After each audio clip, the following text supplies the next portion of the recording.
What's up, Space Monkeys? Welcome to Political Fight Club. This episode is some good news and some bad news. I'm going to tell you something stupid that the neoliberals are doing to try to screw everybody and give their wealthy buddies a big tax break. And I'm going to talk to you about something good that Pramilla Jayapal and Bernie Sanders did this week. And I just saw this actually this morning. They are pushing free college for all, and they're trying to pay for it with a Wall Street speculation tax, as Bernie has tried to do before.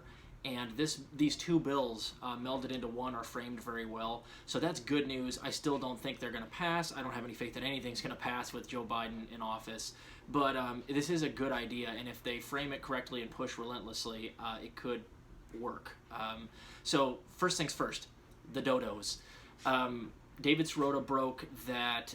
Well, David Sirota didn't break it, but he broke down that a lot of the centrist Democrats in both the House and the Senate that just did their very bestest to kill the $15 minimum wage and are really doing their best to fight against even something like a $12 minimum wage. They are now trying to repeal the cap on the SALT tax. Now, I'll break that down for you just briefly. State and local taxes, SALT taxes, are a deduction that very wealthy people can take on their federal income taxes. So if you have a lot of property taxes or income taxes, you can, if you're very wealthy, instead deduct those from your federal taxes.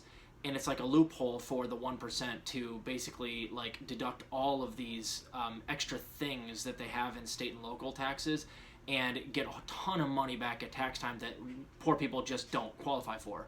So the bottom 80% just do more or less like a standard deduction.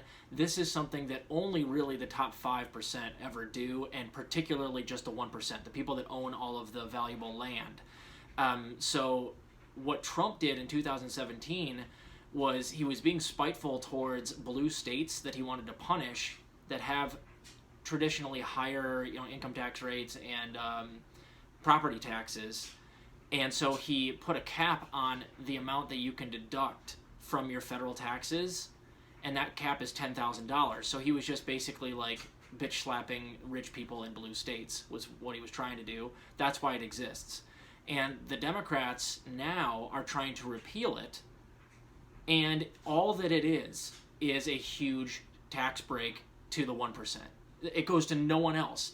And David Sirota even says like the bottom 80% get affected not at all. And it will only really affect the top 5%, and in particular the 1%, where 97% of them do this. So he said that it's something like $600 billion of tax revenue we're going to lose over the next 8 years, which if you do the math correctly, that's $75 billion a year.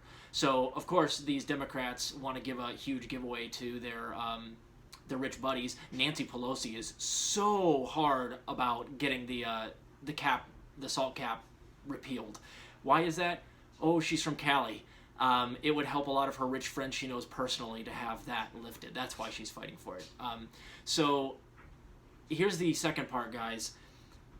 Bernie Sanders' plan to pay for free public tuition would cost $75 billion a year over the next 10 years.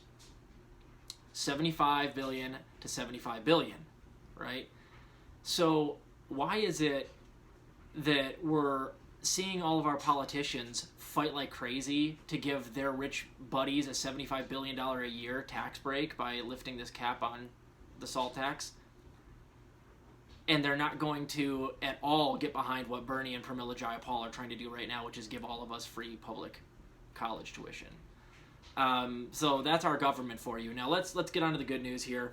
The College for All plan has been brought forward by Pramilla Jayapal and Bernie Sanders, and it's very similar to what I've talked about in the past. It is a two-part plan. The first part talks about how we're going to spend money and make public college tuition free over a decade, and the second part breaks down how we're going to pay for it with Wall Street speculation. That is called the Tax on Wall Street Speculation Act. Well, very aptly named. It's very forward.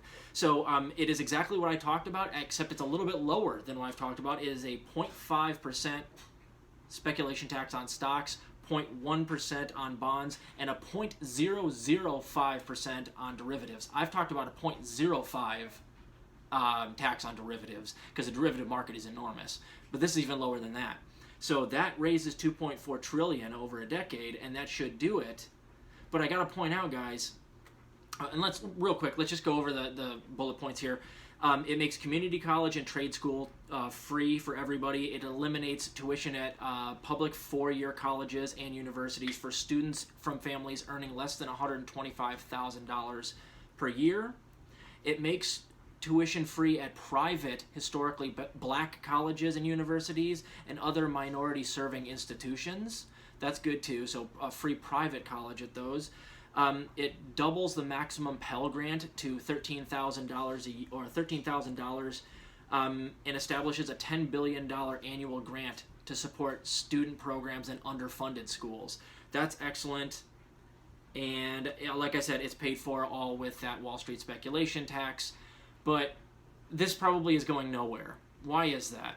Because the people in power right now, the Democrats, they're too busy trying to get tax breaks to the tune of $75 billion a year to all of their rich buddies, rather than trying to do what Pramilla and Bernie are trying to do, which is tax Wall Street so that we can raise that $75 billion a year to give us free public college. And that'll get shut down in a hot second. I can almost guarantee you it's going nowhere. It's framed well. If they fight for it, we might get some momentum behind it. But, I mean, Manchin and Sinema aren't going to be on board for this. There's a handful of other senators that are not going to be on board for it. So I don't know if it's going anywhere. It's a good idea, and it's, the framing is thus. Wall Street is making money hand over fist, particularly during COVID. The least they can do is a less than 1% tax on their speculation to give us free public college for our kids. I mean, that should be easy. It's a no-brainer. And if you just keep hammering that home, anybody that is against this is going to look like they're defending the people on Wall Street and don't give a shit about kids. So just keep hammering it home, frame it thusly. It's framed well, and it's a good couple of bills. Let's push them. Maybe we'll get some headway. So good job to Pramilla Jayapal and Bernie Sanders. Also, Pramilla did more or less call out Biden for not canceling all student debt. Her quote here was, "While President Biden can and should immediately cancel student debt for millions of borrowers, Congress must ensure that working families never have to take out these crushing loans to receive higher education in the first place." That's not the best, because she could have just said, "Joe, you need to forgive all student loan debt, period, you have the power." But at least she called him out by name. I'll give her credit for that. She's going, listen, we're having to do this because Joe won't do it unilaterally. I like that. Kudos to Pramilla Jayapal. So, and good job to Bernie Sanders. I mean, he's just digging up his old playbook here and trying to run it through with a slightly different framing.